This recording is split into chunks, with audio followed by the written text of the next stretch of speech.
Unemployed and Afraid acknowledges the traditional owners of the land we have recorded this episode on and of the land where you, the listener, are tuning in from. We would like to pay our respects to elders past, present, and extend our respect to any First Nations, Aboriginal, and Torres Strait Islander people joining us today, acknowledging that this always was and always will be Aboriginal land. Welcome to Unemployed and Afraid, a podcast that explores the glorious mess of building your own business with the people doing it. I'm your host and fellow business builder, Kim Curtin. Thank you for being here. Let's get into some good, honest, small business chat. Hello, listener, and welcome to the show. 40-odd minutes of small business building inspo by the brave humans deep in it, coming in hot. And genuinely, I cannot wait for you to connect with my guest today. His name is Luke Cook, aka Cookie, and has created a brilliant business based all around important and soul-enriching conversations, of which you know I love. And he's beautifully honest about what building a business means to the person behind it. The personal challenges, the heartaches, and the rollercoaster we experience. Luke is a deep-thinking and self-aware human who isn't afraid to do the work to get to that self-aware space and to grow. And we really get stuck into some excellent chat in this one. In fact, at times I almost forgot I was meant to be asking Luke about his business building, so excuse the occasional but very important tangent in this one. In the sharing of his story, Luke lets us into his experience of betting everything on a business that didn't work. Rebuilding from hitting a low, building a commercially successful business that delivers a positive impact, the very sad passing of his dear friend and business partner and how that's impacted the work that he's putting out today, and the potential small business owners have to build businesses that are positive for the future of us all. As always, if you are in the market for some small business inspiration and solidarity, you are absolutely in the right place. Let's get into the chat. I'm here with Luke Cook, also known as Cookie, a purpose-driven entrepreneur, conversation expert, and founder and host of Cuppa TV. Cuppa TV is a conversation platform designed for businesses to enhance their people's well-being, work performance, and sense of belonging. With a passion for storytelling and conversation, Luke found his calling when he launched Cuppa TV during a time when the community and himself needed it most. #COVID. Since then, he's interviewed over 400 experts and personalities, gaining first-hand experience of the transformational power of conversation to change lives and bring communities together. We are absolutely here for that. Luke is a highly skilled conversationalist with over 200 businesses benefiting from his expertise. He specialises in facilitating courageous conversations around sensitive topics such as transgender issues, First Nations perspectives, disability, domestic violence, and menopause. His dedication to creating positive change through conversation has earned him a reputation as a master of his craft, with a unique ability to galvanise communities and inspire people to do good. Building this business hasn't been without its pretty steep challenges, and I'm honoured to hear your journey. Cookie, welcome to Unemployed and Afraid. Kim, thanks for having me. It's an absolute pleasure to be here, and you can always read out my introductions moving forward. I am always available for introductions. Anybody listening, please go ahead and hire me. How would, Cookie, your best mate describe you, do you think? Tenacious, always leaves the last comment. Pretty funny, I would say, but connected is probably the big one. Like, I'm always there. Tell me about the always leaves the last comment. Would that be in a format of a debate or the format of a banter? Yeah, banter, mic drop moments. I don't necessarily carry the whole conversation, but I'll come in with the last moment that is remembered. That is me. I like that a lot. So let's go back before Cuppa TV. Who were you? I grew up in Western Sydney. I was born in 1981. First time my beloved Eagles won a grand final, so I always remember that. I had a pretty good early upbringing, but I had a real pivotal moment in my life back when I was 5 or 4, when my dad passed away, and my dad died of a heart attack. He went to work one day, never came home. And I say that now because that's one of those sort of puzzle pieces that I've always tried to navigate in my life. And I only really just placed it in the last few years, in all honesty. But yeah, grew up a single mum. She did everything for me. She was the mum and dad, took me to sporting games. She was very social. So I think I got a lot of my aspects from my mum, and so grateful that mum brought me up. But I was always a struggle in life because I was a single parent, managing a household, managing a kid. It was never easy. Went to a Christian school. I was always on the stage, I suppose. I was always the one that would lead the assemblies and did drama and all those other aspects. And Then got my first job in radio. I was Lightning Luke on the streets of Sydney, handing out free cans of Coke. Lightning Luke. How have I not heard this before? That's just, you've got to put that on some more aspects. Yeah, Lightning Luke on the streets of Sydney. I never worked for a cool radio station. It was for 2WS or WSFM, the Classic Hits Network. But that was my first ever job. And I kicked the door open and loved every bit of media and radio. And yeah, that's where it all really began. And my journey into Cuppa is like a 360 moment for me over my career. I mean, I'm still going to be hung up on Lightning Luke for a little while. But look, I think your point on puzzle pieces there in terms of figuring out how everything fits together and lands together, that narrative building we so desire for ourselves and try to push to do as quickly as possible when we need it. It just takes its time, doesn't it, to land for you? It lands when it needs to. I look at my life like a massive puzzle where there's a vision, and all of our puzzles are made up of little pieces. They're the moments in our lives, the good, the bad, the big, the small, the bloody ugly ones as well. And not one piece defines you, but all pieces do make you in total. And sometimes with all of us, we hide those pieces underneath the couch, or we just don't know where they place. And sometimes we try and forget them, but the unfortunate thing in life is that you don't forget them. And until you find their purpose and their meaning, that piece doesn't, you need to find that piece and you need to see where it fits in your puzzle, because that's where real growth happens, is when we can start turning all these pieces into positive momentum and our vision starts to come to life and the image that we see starts to portray itself more often. Absolutely. So tell me about the puzzle piece of leaving your career and moving into your first business. I started off in radio, like I said. I was progressed through the ranks really quickly. I was Sydney Promotions and Sponsorships Director of a radio network by the age of 24, and then worked overseas for a couple of years in radio as Promotions and Sponsorship Director over there. Came back, was National Promotions. I was always progressed through the ranks really quickly, and all of a sudden I found myself as sales director of a media organisation, and I didn't necessarily want to be a sales director. I became addicted to money, and money doesn't always equal happiness, like most people know. And I ventured out and I took 3 months off to reset because I reached burnout in career, like many high achieving professionals, when you don't have the groundwork set in place around understanding who you are and where you're going. And I reached burnout and I took 3 months off, which I called recharge to take charge, and found a little bit of foundations around what is Luke outside of work, because all I was Luke in work. And I moved into my first startup journey. It was called Fun Locker. And I came up with the idea of matching these money can't buy experiences to people's interests, hobbies, and desires. It was like Tinder meets Red Balloon on steroids, right? Standing on the field with your favorite footy team, or going to a celebrity chef restaurant, or attending a red carpet premiere, things that I used to get access to in media that the everyday person never used to get access to. So I spent my time building an app. And am I a tech head? No. Am I someone that knew anything about technology or building an app or what UX was or what UI was and all that sort of stuff? No. I got suckered into the sexiness of app building and decided to venture into building Fun Locker, the app, which was this one all-encompassing solution to match experiences that you love. And I made a lot of mistakes, but I was a founder that backed themselves. When people said, oh, Cookie, like, how are you going to build this thing? I sold my apartment and I used the equity to build the app. I funded myself for 2 years, funding my family while I went on this entrepreneurial journey. I made massive mistakes. Like, there's a scar wound, like a metaphorical scar wound on my body, which is a 40 grand mistake that I made in UX that I had to fix before I could go live. And it was just like a snowball effect. And God, was I learning about resilience, and God, was I learning about waking up every day, no matter, even if I felt like, what the hell am I doing? And then fast forward 2 years of that entrepreneurial journey, we started to make headway. We started to find our positional fit. We have big brands looking at us as a back-end reward solution for their existing rewards programs. And I started to see a little bit of clear air. Not saying it was still going to be easy though. But yeah, when old mate COVID hit, life took a dramatic turn.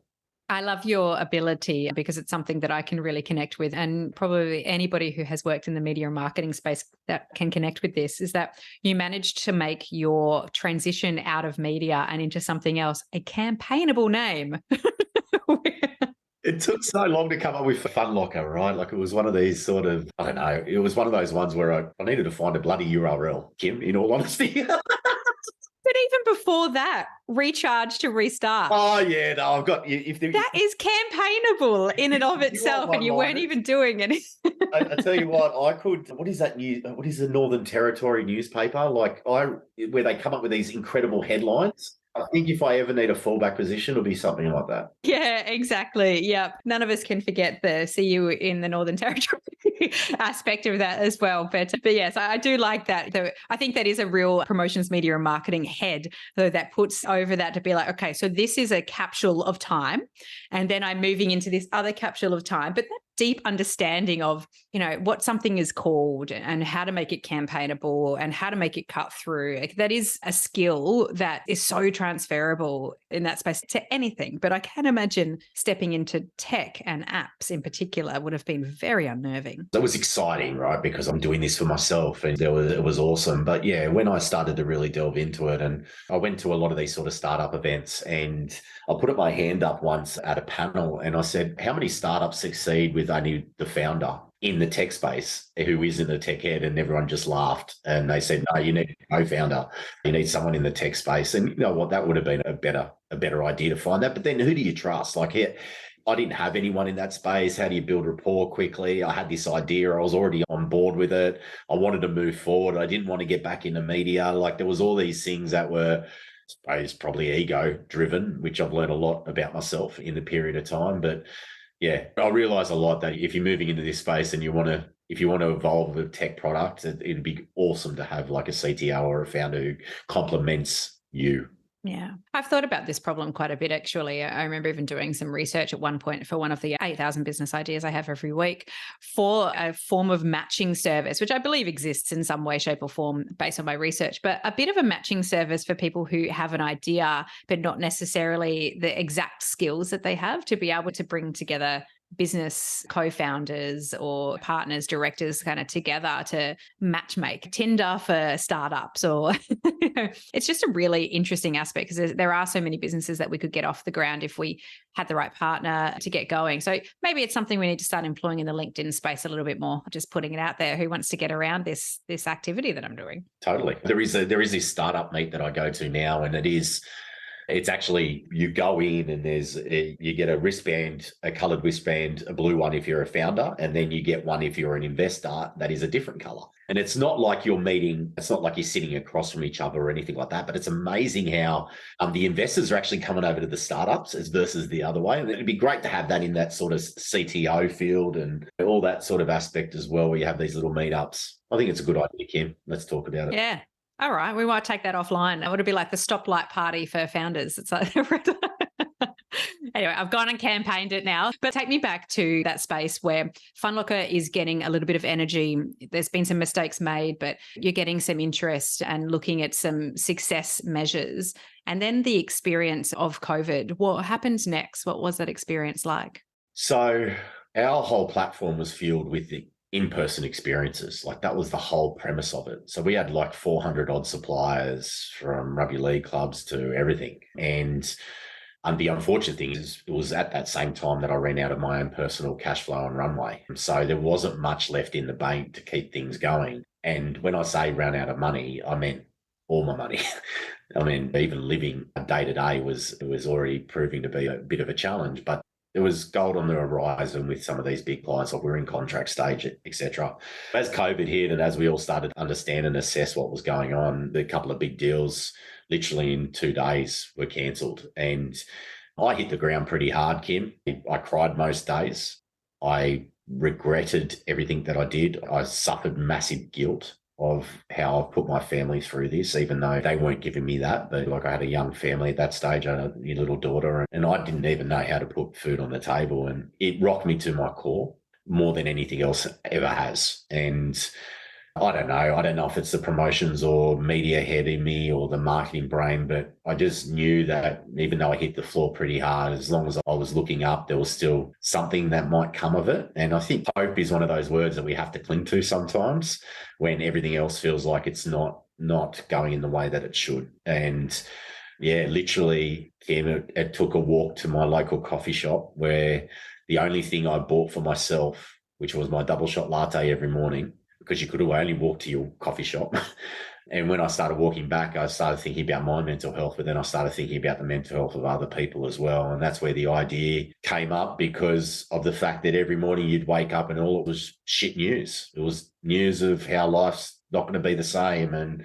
people were losing money and all that type of stuff. And I just knew that COVID was bad, but the mental health of people was going to be the ongoing thing that most people would be concerned about. And I called my business partner then, Jill, and I said, Jill, let's start a virtual cafe. I don't know how to do it, but let's just start our days with some positivity and inspiration. And we rallied around a few of our network, like Lane Beachley, Gus Wall, and a few celebs and personalities, and decided to launch a virtual cafe where every day we would connect with experts and personalities who were going through some similar stuff. Like, you got to remember, COVID equaled everyone out. Everyone went through stuff. And so, I went online and I found an image of a cafe and I sent it off to Officeworks to get a poster done, because I didn't like Zoom backgrounds. I didn't like all the virtual backgrounds because they just didn't work. They still don't work.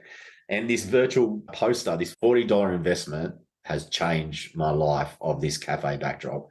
And to think about it, spent 200 grand of my personal cash on a bloody app, and I spent a $40 poster that, based off a need of what the community needed at that time, to turn it into a business that is growing every single day now. And that's where Cuppa started, was a virtual live streaming show every morning. And we did it free of charge every single day, Kim. Every single day, free of charge for the community. We rocked up. And the comments we started to receive, and then the clients wanted to do personalized bookings, and then all this sort of momentum started to occur. And you just knew that you're on something bigger than what I ever could have dreamt of with FunLocker.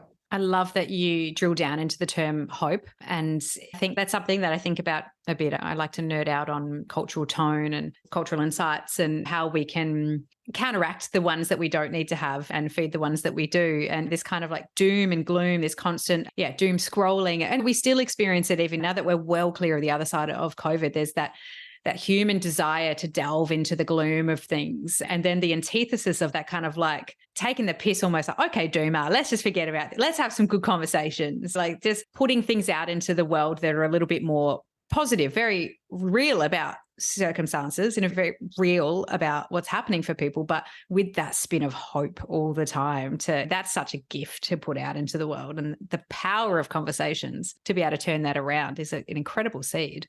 Yeah, it totally is. And like 80% of our news feed is doom and gloom. 80% of the newspapers that you read is doom and gloom. Like, we are surrounded by it. And technology is doing a lot of great things for us, but it also is hindering our ability to be able to see through the darkness a lot of the time. And I like to say that there is these sort of virtual vitamins that you can get in your life where you're consuming content that is good, that is growing you as an individual, versus just wasting your time on stuff that just does not matter. And I talk about it a lot now. Like, I've got my own keynotes that I go out with now, and encourage people to spend more time on two things. Like, is it important for future me, or is it important for future we? Now, future me is those components of you. Like, is it important to my health? Is it important to my mental health? Is it important to my career? Is it important to my finances? Is it important to all these areas? And then and future we, is it important for my family? Is it important for my workplace or my team? Is it important for the future of the world, like First Nations conversations or sustainability or climate change? If we focus 80% of our attention on that component of it versus the 80% of doom and gloom, imagine how good our lives would be and the world would be. Now, like, I see life a lot differently than what I used to. And it's because of the role of Cuppa and how I've been able to have conversations with people that are completely different from me. They're completely different from me. They're First Nations leaders. They're transgender people. They're climate change people. And in all my years, Kim, I was 39 years of age by the time I started Cuppa. It's been going for about 3.5 years now. I never sat down and had a conversation with a First Nations person, ever. I never sat down that someone was a quadriplegic and heard their story. How often are we just staying within our bubble, our comfort zone? And what is that limiting us to grow? And we've got to, I'm not getting political now, but we've got a very important vote this year, yes or no. And people are seeing it as black and white. It's not. To get to that yes or no, we need to delve ourselves into a learning journey and then make a decision if you've got to vote yes or no. But How many of us are actually doing that besides what we're reading in the paper or what we're being told to on social media or what we're doing? Got to spend more time on future me and future we. I mean, I could amen to that. And we have to remember, I'm going to bring it back to the campaignable aspect as well, which is when we're fed doom and gloom, those headlines that are fed to us are so limiting for us as humans. If you don't understand what the yes vote can do, vote no. Jesus, that's a scary campaign to go out there with. If you don't get it, vote no. Okay. No. Do some deep understanding and find voices other than your own to really understand what's important here. It's a very important point you raise. People say that they don't have enough time or time's an issue or whatever, but I'm going to throw a question to you, Kim. How much time in our waking life do we spend on a mobile phone? I am a terrible person to ask this because I am very well aware of my overconsumption of this mobile phone and the hours I waste on the gram and on TikTok and the consumption of content. Like, phenomenal amounts of time. So very quickly, 2 hours a day is gone in increments of 5 minutes here, 5 minutes there, 10 minutes, 20 minutes if I'm feeling really exhausted and I've just zoned out for a little while. That 2 hours can be far better spent on quality education. 17 years of our life is spent on a mobile device. That's not even a laptop. 17 years of our waking life is spent on a mobile phone. And the average is about 1.7 to 2 hours a day is spent on social media. I don't buy excuses anymore. Like, people are busy, I get it, but that is those 5 to 10 minute zones, Kim, like in between a meeting or at the end of it, we go straight to the mobile device. Now, I'm not saying we should stop our mobile time that we spend. It's just, what are we consuming? Like, what are we enhancing our future me or future we with? What are we educating ourselves on? What are we watching? What are we consuming? What are we growing? And that's fundamentally where Cuppa is. We want to be that space and place where important conversations are occurring that improve you, improve your loved ones, improve the workplace, improve society in general. I love that. And for you, business owner who has to spend far too much time on the socials promoting yourself, I always try to remind myself of this. I rarely practice it, but create before you consume as well. Like, find that balance, put something positive out there that contributes to your own growth and the growth of others, promotes your business, then consume. But exactly as you said, virtual vitamins, get them virtual vitamins in. That is just a brilliant way to promote it. I love it. So take me to launch phase. You've had this experience of developing Cuppa and you're getting this amazing response from the market and it's starting to form into some sort of commercializable model that you can offer. Take me through that journey and putting it out there in the world. Yeah, so we did it free of charge, like I said, every single morning. But then people were attending, like people and culture leaders, HR directors, etc. So when they saw a session that we might have been doing on energy with Sean Hall, they said, "Oh, Cookie, can you do that just for our staff?" And so we started to commercialize like talent bookings and individual conversations and etc. But something triggered once where I said, "Oh, people are still feeling not good at the moment." And this was around sort of springtime in September. It'd been like 5 or 6 months by that stage. And so we launched this program called Spring Into You, which was a 6-week, every day we had a different talent, but we guided people from fear to developing a life plan. So every week there would be a different talent that would take them on that journey. We ended up having about 50 businesses join that and an employee pool of around 10,000 odd employees tuning in. Then I realized the mass of these one moments where multiple companies could join, and we made a lot of money off the back of that series. So that was like the moment where I realized that, hold on, like, there is so much value in multiple companies joining the one session versus just doing these ad hoc ones. And that's where the idea started to come about. We started to produce a lot of these programs and series, multiple companies joined, and we've just seen as that go-to resource in that space. So a lot of our revenue was generated from speaker bookings and then these masterclass formats and programs that we're creating in those early days. So you're going through that process of getting it out there. How has it evolved since? What's changed for you in Cuppa land? So what we've realized is that after interviewing over 400 experts, we've produced about 40,000 minutes worth of content now. We've turned that content into about 1,800 to 2,000 snackable moments. And so what we've realized is the power is within the content that we've already created and how that can be reused, how can that be repurchased, how can that be resold into other areas. So the business is fundamentally based around conversation. Everything we do is based around a conversation. So there would be nothing that you see in Cuppa where someone's just talking to a screen. It's always got to be in this moment like we are now, Kim. It's always got to be in this this fathom of creating conversations where people feel like they're having a cuppa with you, even though they're not there. And we've got multiple revenue streams in our business now. We've got speaker bookings. We've generated close to 1.5 million bucks worth of speaker bookings in the last couple of years. We have these masterclass formats still covering off all the key dates in a corporate calendar. We're renting content out to other partners and platforms. So there's tons of platforms that exist in the ecosystem, but many of them lack relevant content. So we fuel our content into those platforms as well. We're creating courses to help people navigate through life and career challenges and changes, like dealing with financial stress. So now you're a parent for new-time parents. So now you're a leader for first-time leaders. But one of the exciting areas, Kim, is we want to work with brands and businesses to create ideas that can go beyond Cuppa's ecosystem, that can go into creating TV shows, podcasts, content creation in events, like where we want to be wherever there's conversations happening.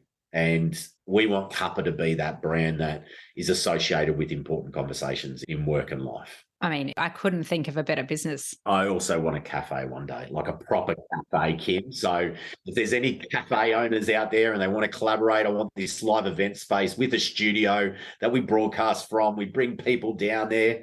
Kim, you can come down there, do your show, like many things. We want to be in those places and spaces where conversations happen, and having our own Cuppa HQ is on the horizon, Kim. So help me. I like it. And I'm generally just a big fan of the word cuppa. I use it a lot because I don't drink coffee anymore. So I always say, have a cup of tea with me. So really love that. Look, one thing I really want to touch on, I guess, is the journey of as you've grown, and is the people power. There's two aspects of this. Of course, I understand that you lost your business partner. So I'd love you to share a little bit with the listener about that. And then if you'd be comfortable to talk a little bit about how you've brought other people into your space to help you grow through that as well. Yeah, amazing. Yeah, like I mentioned it to you before, Jill was with me during the Funlocker years. And during that time, there was weeks where I couldn't pay her or months I couldn't pay her, but she was always there. Besides my wife, she was the only other person that knew the rocky road and the roller coaster ride that you go on as an entrepreneur. But she backed me more than she backed any of the businesses. I've got shivers going up my spine at the moment. When I gave her the call when my mental health wasn't good, and I just said, Jill, let's start this virtual cafe, she rounded up 20 experts like overnight to feature every day for 4 weeks. And we went on this journey together. We loved it. Jill was always in the chat room chatting to all the community and joking with the community. She would accept jam off some of the community members who wanted to send the latest jam. It was just such a great vibe that we were building. And we went on a massive journey late 20, what year are we in? 2023, I think. We went late 2021. We went on a massive journey where we wanted to turn Cuppa into like Netflix for conversations, right? We wanted to create Cuppa.tv, a place where everyone can go to watch the content and engage in the conversations, both on demand and also live. And so what that meant, though, is we had to sign off agreements with all the talent to use their content ongoing. We had to edit all the content into snackable moments and go through all the content that we did. And we did all that, but far out, we'll go through a new brand, because we used to be called Cuppa of Life and now it's just Cuppa.tv. We had to go through all this cycle of building, and we're getting there, and we're going to launch in the start of February 2022.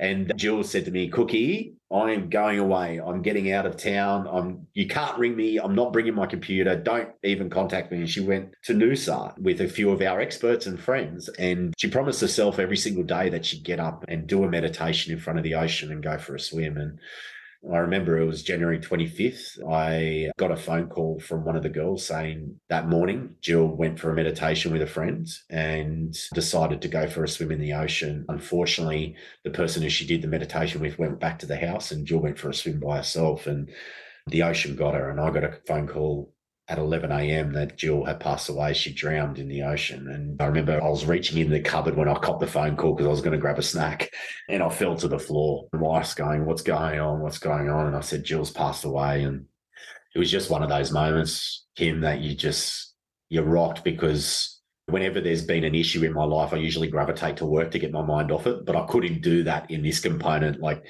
Jill was not only a really great friend to the family and me, but she was also a big part of the heart and soul of the business. And it was just one of those moments that the problem was is that Jill had a lot of friends and a lot of connections here in Australia, but it was only her and her mum moved over here from the US, and there was no one really there to help drive the funeral and do all that type of component besides her partner, Adrian, and myself, because her mum wasn't in any state to do anything. So I told Adrian, you concentrate on all the funeral stuff and let me corral all get everyone to call me, etc. I fielded 200 phone calls in 2 weeks, from human nature over in the US to Paul Roos to Lane Beachley to Jill's best mates. Like, she knew everybody. And that was really hard. It was really hard to keep the business going, plus also be that conduit for everyone else to let out their emotions over that time.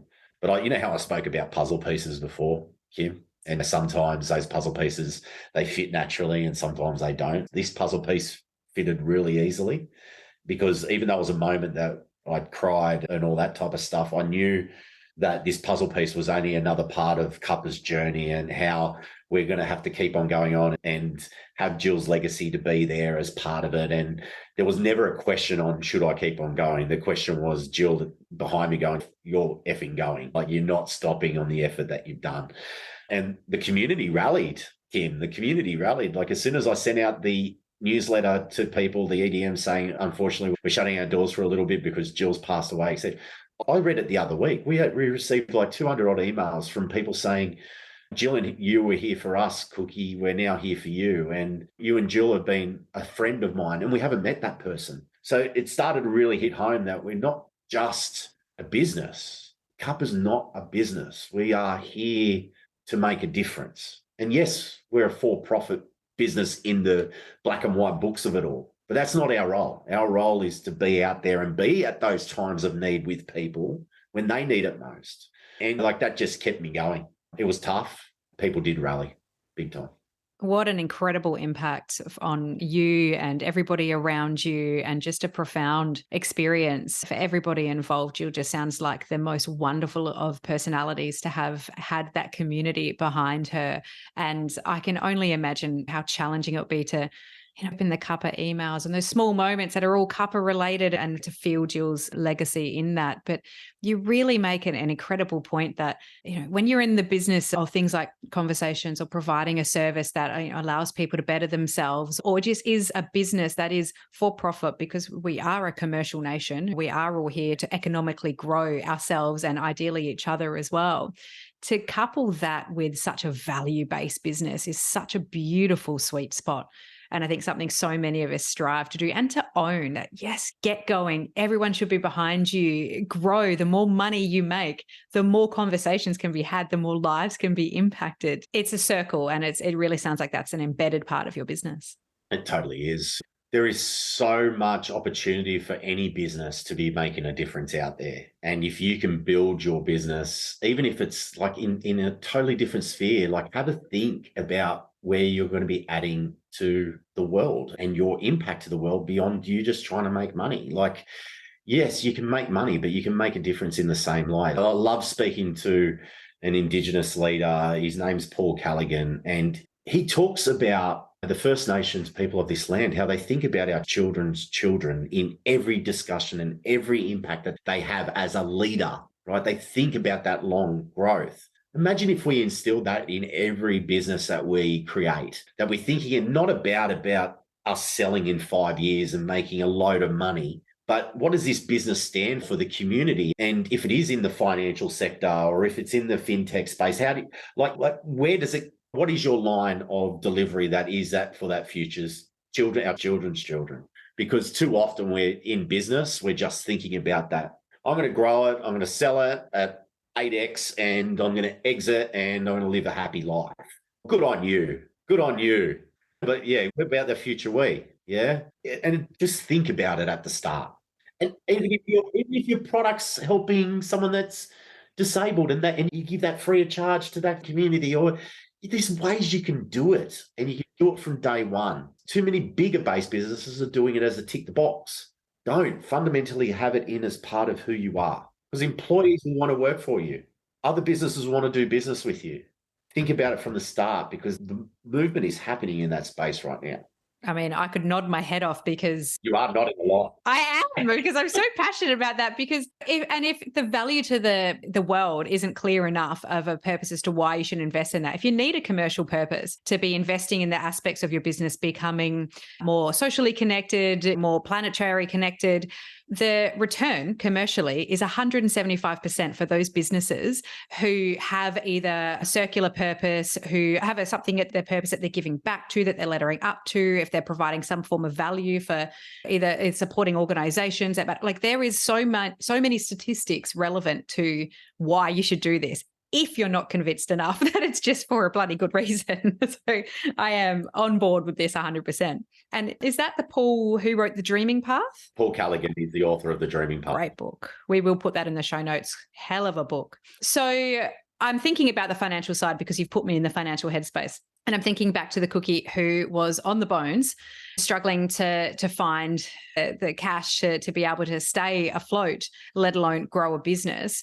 How has that, do you think, affected your approach to the financial side of sustaining Cuppa.tv? I'm a bit more of a martyr in a lot of my spending. Like when I was with Fun Locker, I had this like office space at WeWork and all this sort of stuff, like a jazzy little office. Like I didn't need that. Like you got to really understand where your money's going to. Right now, like a lot of our stuff is in the resources to help grow, client campaign management and all that type of stuff. But I'm naturally just, and it's weird to say this, and it's probably not the right way to comment about business, but I naturally just see the growth happening when I don't, it's hard to say this, Kim, when I don't necessarily cling to a dollar amount, if that makes sense. Like I'm just letting it be and letting it grow to where it needs to be.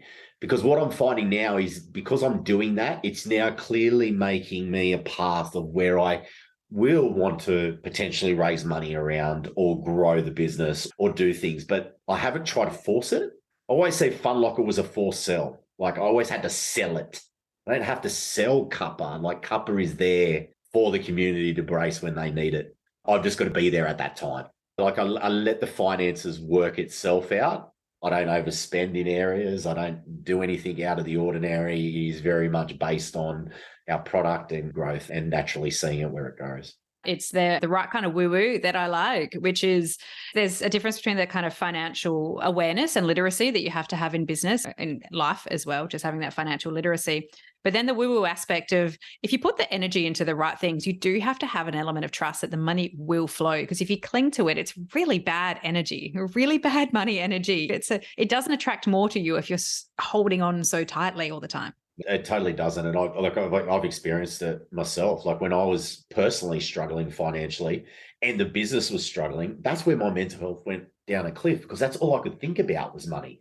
I'd wake up at night, I'd do all those components of it versus just like right now, it's like, okay, great, let's just add more value and let the client see you with what you're doing. And if you're doing things in the right way, in the authentic way, the money does come. It comes. And it's amazing when you say that energy component, because there's been moments where I've gone, okay, like next couple of months aren't looking that good. I'll keep on going. And then next day I get a phone call from a client going, hey, I saw you do this. And I've been thinking about that for my brand. And it does attract, I believe with you, an energy that if you put that right energy out there, money does come.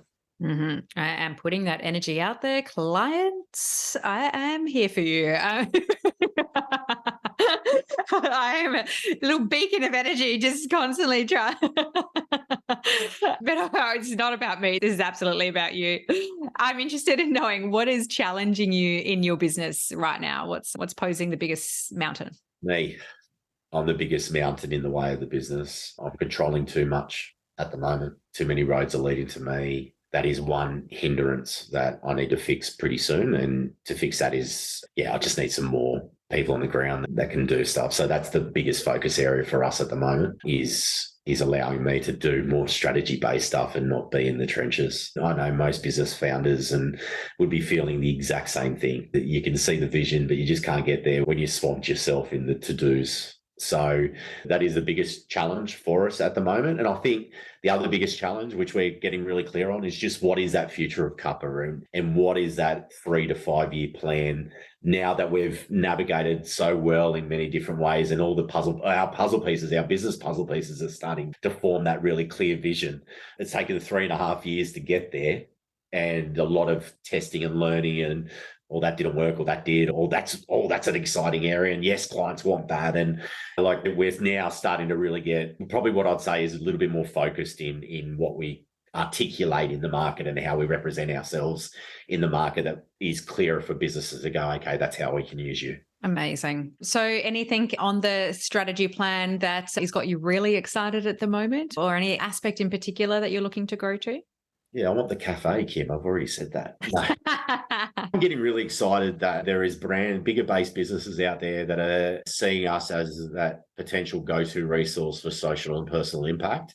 I really want to get some big wins over the line in the next sort of 6 months, where we work with the brand from the ground up to create a momentum or a movement that changes the landscape and gets what I call the movable middle, which is mainstream society, who they're the ones that we need to move in conversations that actually make change and progress people. If I can create something like that does actually make that movement and momentum with a brand that is willing to work with us in an authentic way to do it, that's exciting me, because I know that I don't have the marketing dollars to do all this myself, but big brands do. And they have the opportunity to make the difference with us if they authentically want to. Yes, big brands, enterprise business do just have such an ability to impact culture if their energy is spent in the right space. And it's an exciting aspect. We often look at them like, control so much and it's so big, but there's also like 98% of our businesses are small, but our impact is smaller. So yes, when we can get that 2% to invest in culture change, positive culture change, it's a wonderful place to be. You have shared so many valuable insights today with me, with the listener, with talking through what has been quite a journey so far and is continuing on your business evolution and what you're offering into the world. And I just want to say a very big thank you to you for that, because it is a gift to share your story with other people, and in an aspect to encourage other people to keep going and keep pushing through what sometimes are incredibly challenging moments, to keep going. So my final question to you is, in return, how can the listener and I support you to grow? Just become part of our community. We've got a free membership on Kappa. Come and join. We're really evolving and changing, and over the next sort of 6 months, you're going to see a lot. So just visit kappa.tv. But Kim, I also want to finish on a final point. You mentioned something very important there about our stories. Our stories are the only thing that no one can take away from us. They're our stories. They're us as individuals. And as a founder, your founder story is so critical in your sell. Your ability to communicate your proposition, your authentic nature of how you communicate, how you deliver.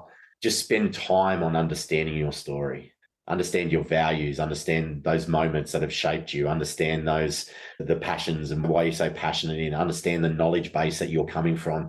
Like, surround yourself in your story, because that is the thing, that is your why. That'll keep you going in those dark times, your story. I always get a little nugget that is just for me, listener. Sometimes in these conversations, it's at the right things at the right time. And I'm going to take that one absolutely in my back pocket, because yes, it's a very important lesson and a very important thing to share, and that I needed to hear. So thank you for sharing that. It has been an absolute pleasure to spend this time with you today. I've loved every moment, Kim. Thank you. Thank you for listening to Unemployed and Afraid, the podcast for small business builders, with your host, me, Kim Curtin. If you love it, you can say thanks with a star rating and a review. And of course, join the community on Instagram, TikTok, Facebook, and LinkedIn. Find us at Unemployed and Afraid wherever you're hanging out, and I'll see you there.